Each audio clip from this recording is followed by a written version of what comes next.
Hi, welcome to our VB Developing channel. Hope everyone is well. Today we are here with Data Science Part 14, Pandas tutorial. So in this video, we will discuss about reading and writing data using Panda in Python. So under the reading and writing data we will discuss following things. As you can see here. First of all, we will need to know about something reading and writing in pandas. In the previous chapter, you got familiar with the pandas library and with all the basic functionalities that it provides for the data analysis. You have seen that data frame and series are the heart of this library. These are the material on which to perform all manipulations of data, calculations, and analysis. In this chapter you will see all of the tools provided by pandas for reading data stored in many types of media, such as files and databases. In parallel, you will also see how to write data structures directly on these formats, without worrying too much about the technologies used. This chapter is focused on a series of I/O API functions that pandas provides to facilitate as much as possible the reading and writing data process directly as data frame objects on all of the most commonly used formats. You start to see the text files, then move gradually to more complex binary formats. At the end of the chapter, you'll also learn how to interface with all common databases, both SQL and NoSQL, with examples showing how to store the data in a data frame directly in them. At the same time, you will see how to read the data contained in a database and retrieve them already as a data frame. So now we will know about I/O API tools. Pandas is a library specialized for data analysis, so you expect that it is mainly focused on calculation and data processing. Moreover, even the process of writing and reading data from or to external files can be considered a part of the data processing. In fact, you will see how, even at this stage, you can perform some operations in order to prepare the incoming data to further manipulations. Thus, this part is very important for data analysis and therefore a specific tool for this purpose must be present in the library pandas, a set of functions called I/O API. These functions are divided into two main categories, completely symmetrical to each other, readers and writers. As you can see here, for read a CSV field using read_CSV function, and for writing CSV using to_CSV. And similarly rest of the function are same for different file. As you can see. Alright, so now we will discuss about how to reading data in CSV or text files.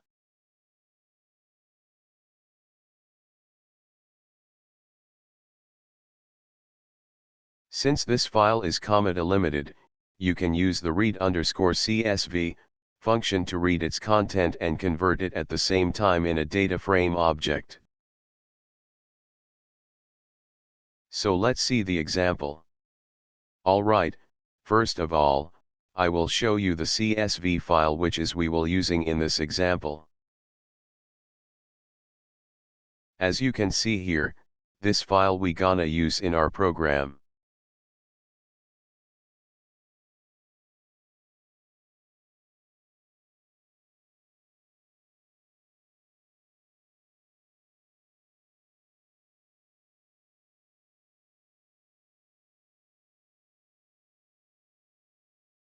Now see once more the CSV data.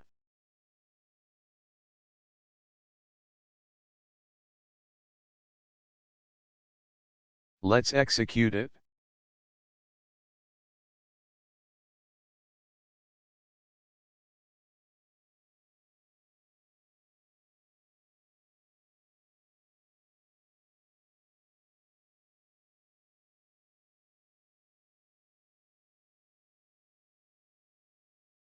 As you can see, the reading of the data in a CSV file is a rather trivial. CSV files are tabulated data in which the values on the same column are separated by commas. But since CSV files are considered text files, you can also use the read_table function, but specifying the delimiter.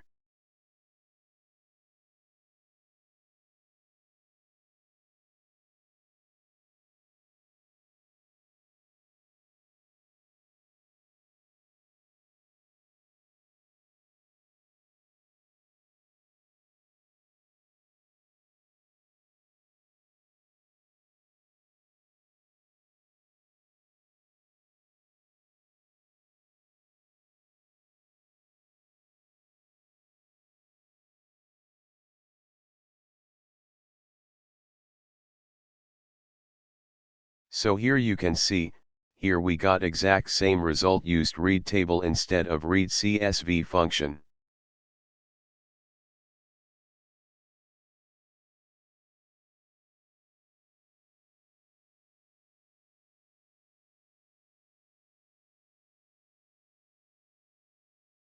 In the example you just saw, you can notice that in the CSV file, headers to identify all the columns are in the first row. But this is not a general case. It often happens that the tabulated data begin directly from the first line. Alright, first we will show you a CSV file without any header. As you can see here we don't have any column header, data begin directly from first line.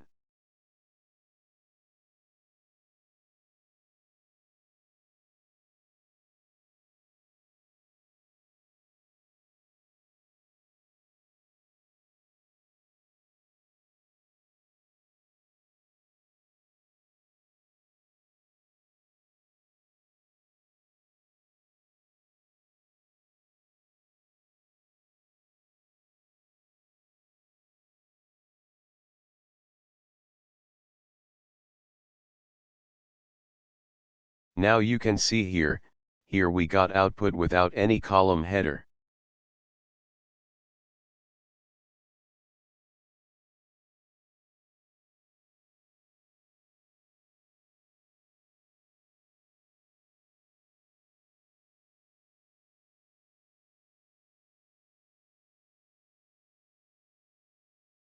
In this case, then you could make sure that it is precisely pandas to assign default names to the columns by using the header option set to none.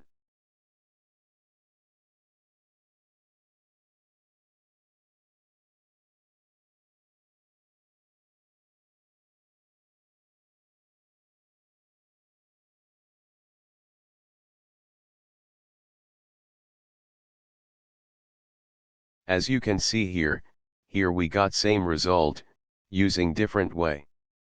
And notice one thing, here we got numeric header.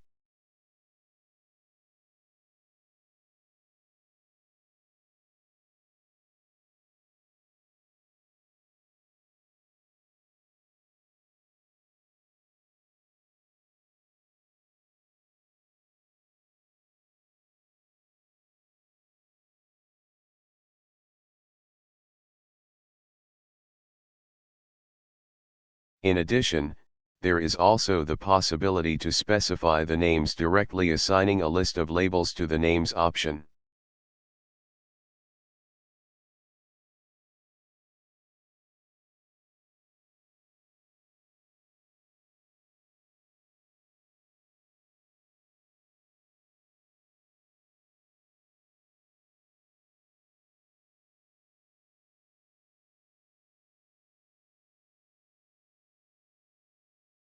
Now see here, in the previous output, we saw that we don't get any column header. Let's execute it. Sorry, something went wrong here.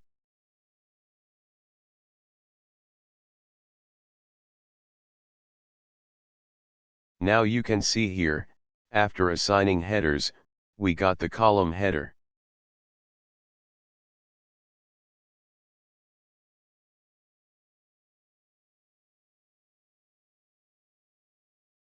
In more complex cases, in which you want to create a data frame with a hierarchical structure by reading a CSV file, you can extend the functionality of the read CSV function by adding the index col option, assigning all the columns to be converted into indexes to it. To better understand this possibility, create a new CSV file with two.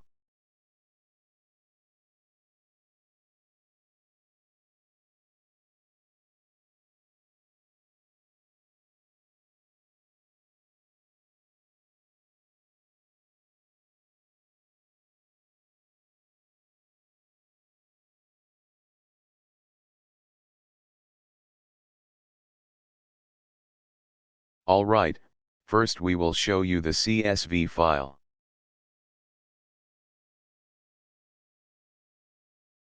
Now you can see the CSV structure.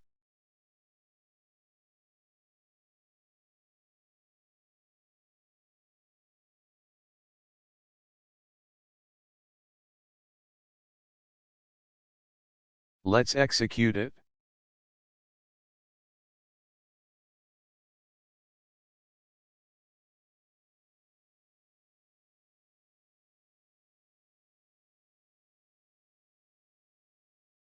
As you can see here we got hierarchical structure from CSV file.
Alright, so now we will discuss about using regular expression for parsing text files.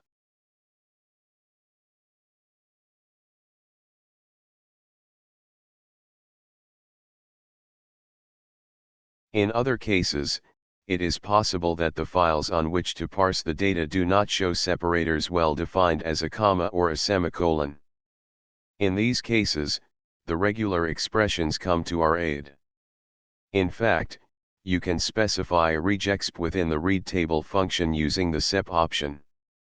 To better understand the use of a regexp and how you can apply it as a criterion for separation of values, you can start from a simple case. For example, suppose that your file, such as a text file, has values separated by spaces or tabs in an unpredictable order. In this case, you have to use the regexp because only with it you will take into account as a separator both cases. You can do that using the wildcard /s*. /s stands for space or tab character. If you wanted to indicate only the tab, you would have used /t, while the pound indicates that these characters may be multiple. That is, the values may be separated by more spaces or more tabs. So as you can see here, these are the function you can use for different operation.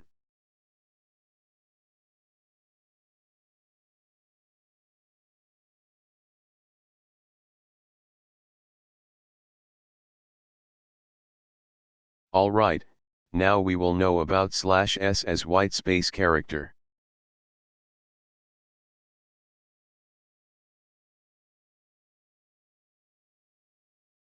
So now we will show you the text file, which one we use in our program.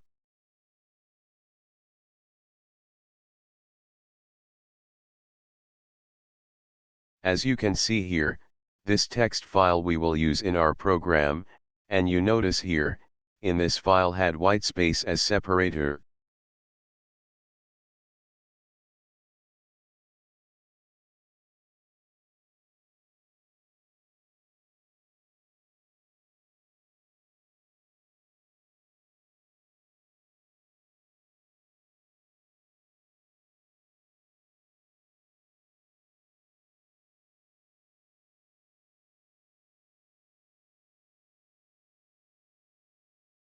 Now you can see the output.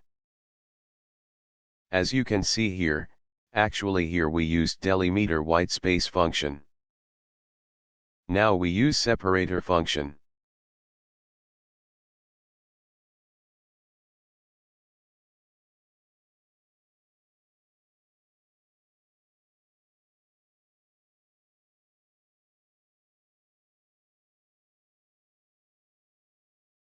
Now you can see here we got same output.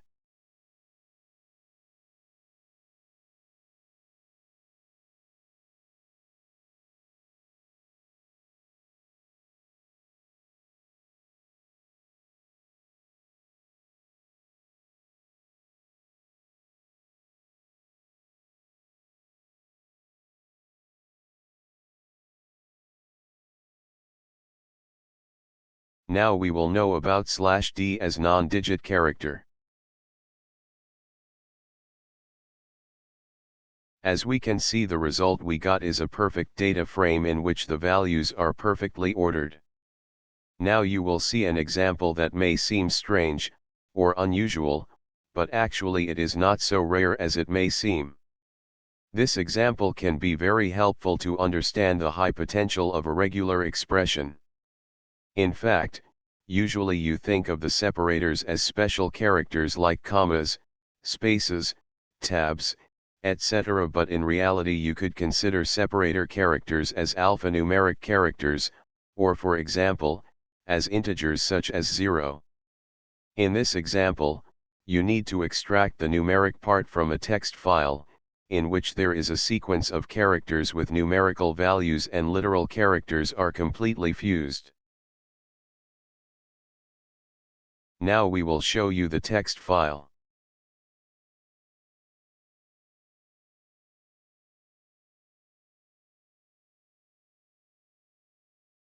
As you can see here, in this file had alphanumeric text.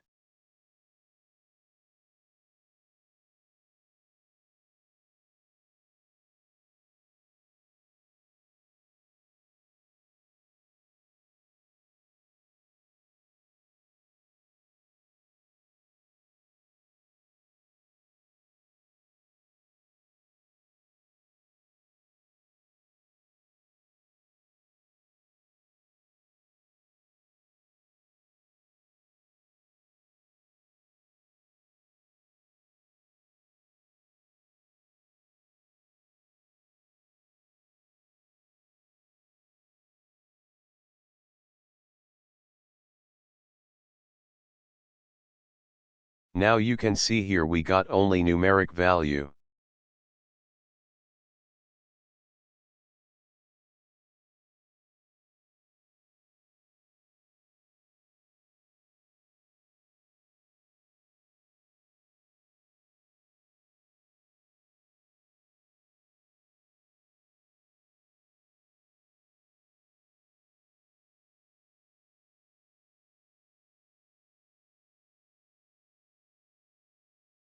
And you specify the engine.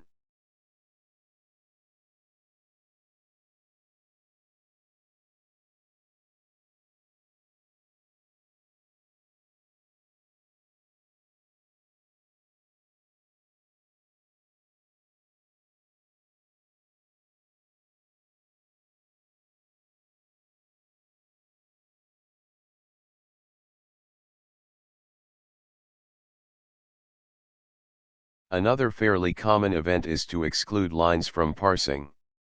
In fact, you do not always want to include headers or unnecessary comments contained within a file. With the skip rows option you can exclude all the lines you want, just assigning an array containing the line numbers to not consider in parsing. Pay attention when you are using this option. If you want to exclude the first 5 lines, then you have to write skip rows equals 5, but if we want to rule out the 5th line you have to write skip rows equals 5.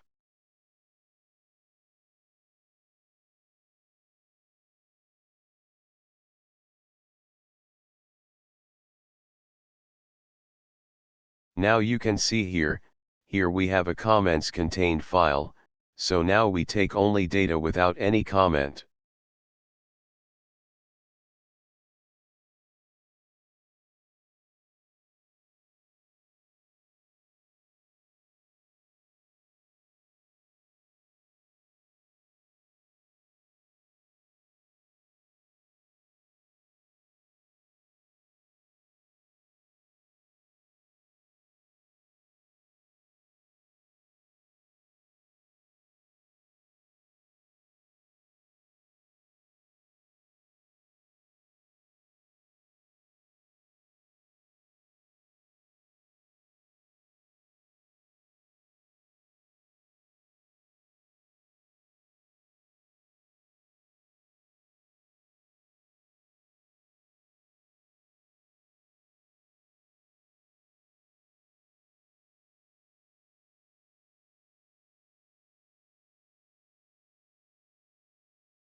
Now you can see the output.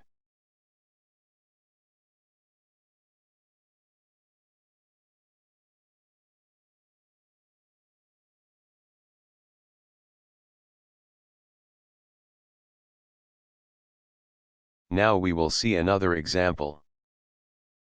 Reading text files into parts or partially, when large files are processed, or when you're only interested in portions of these files, you often need to read the file into portions, chunks.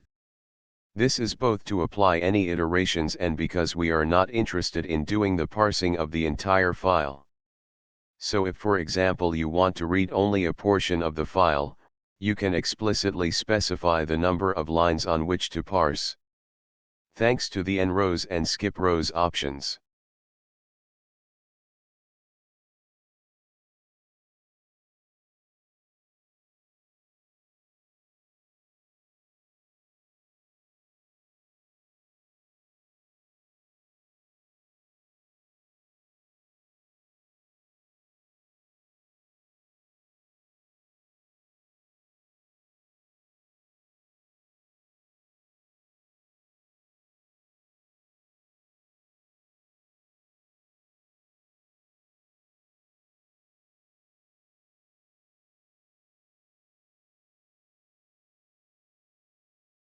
Now you can see the output.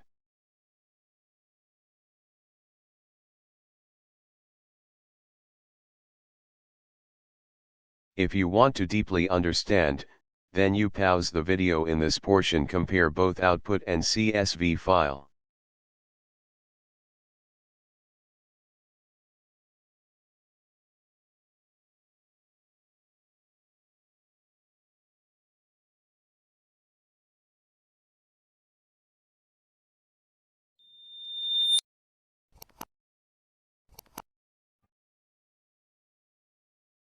Now we will know about how to write data in CSV file.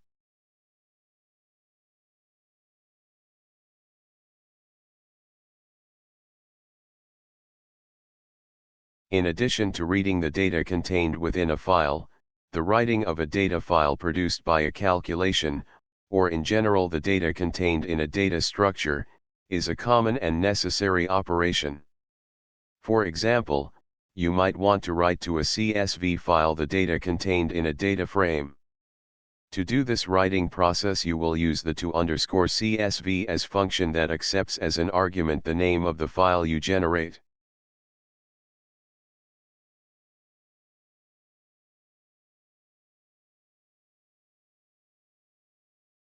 So let's see some example.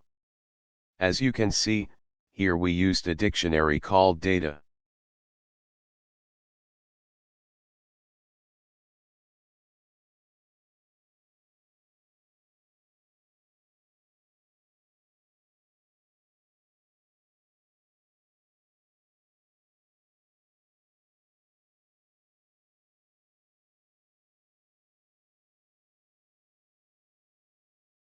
Sorry, something went wrong.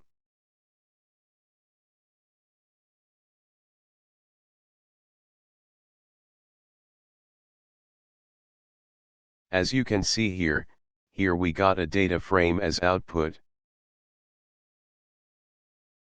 And now we will write this data into a CSV file.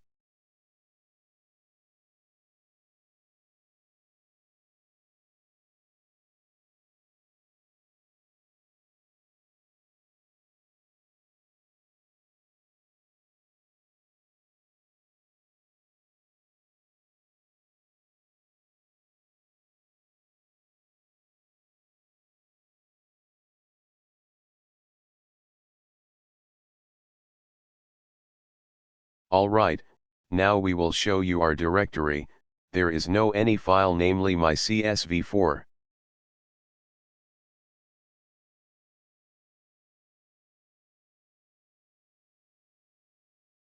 Now we check again our directory.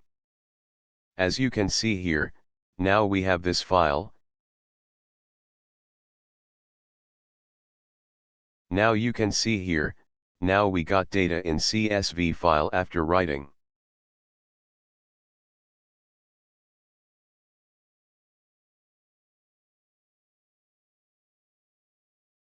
Now we will write data in CSV in another way.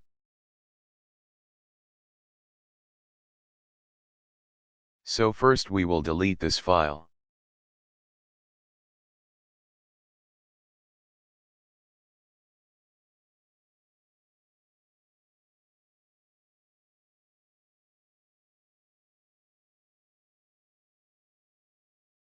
Now here we set index as false and header as false.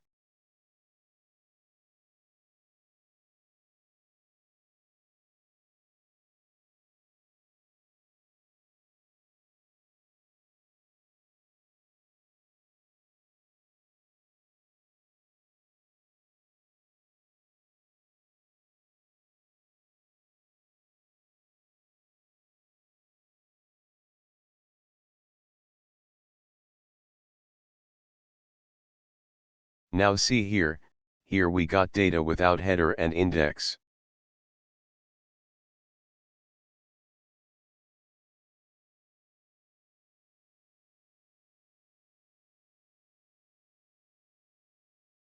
Now we will see another example.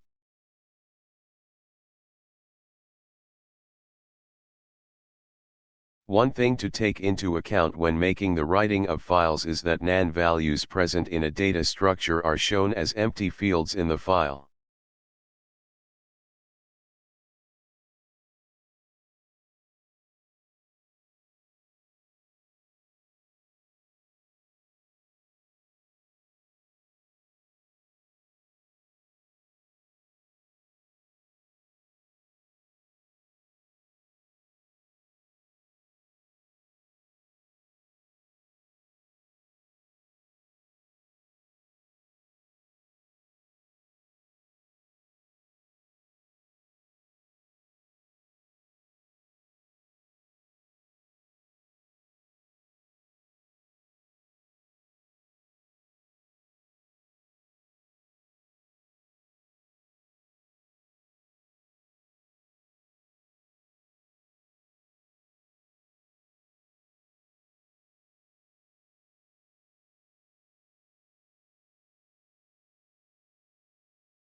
As you can see the output, so now we will write these data into a CSV file.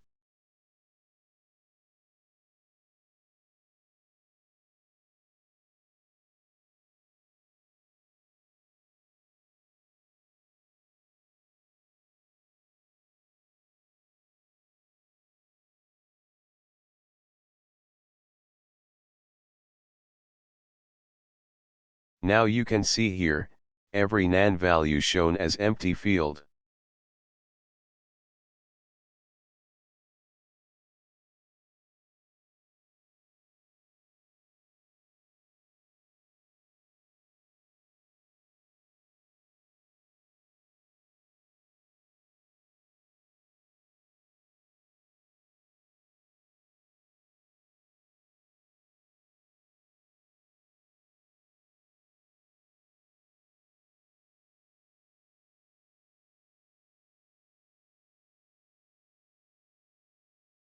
But you can replace this empty field with a value to your liking using the na_rep option in the to_CSV function.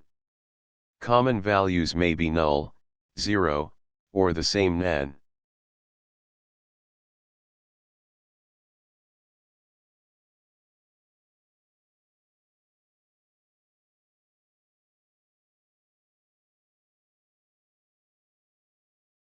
As you can see, these are empty field replaced with 0 after execution.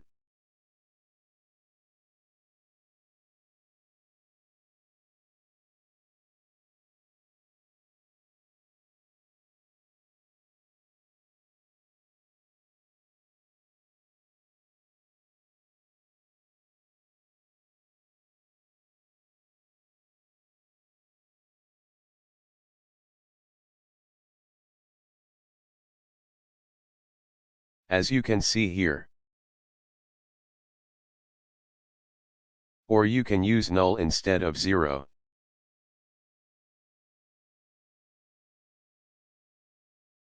Again you can see.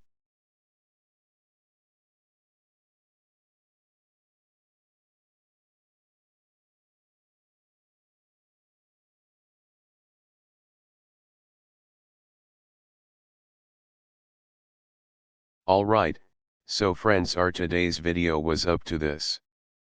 Thanks for watching the video. See you in the next video. Please subscribe our channel and don't forget to like and share the video. Thank you.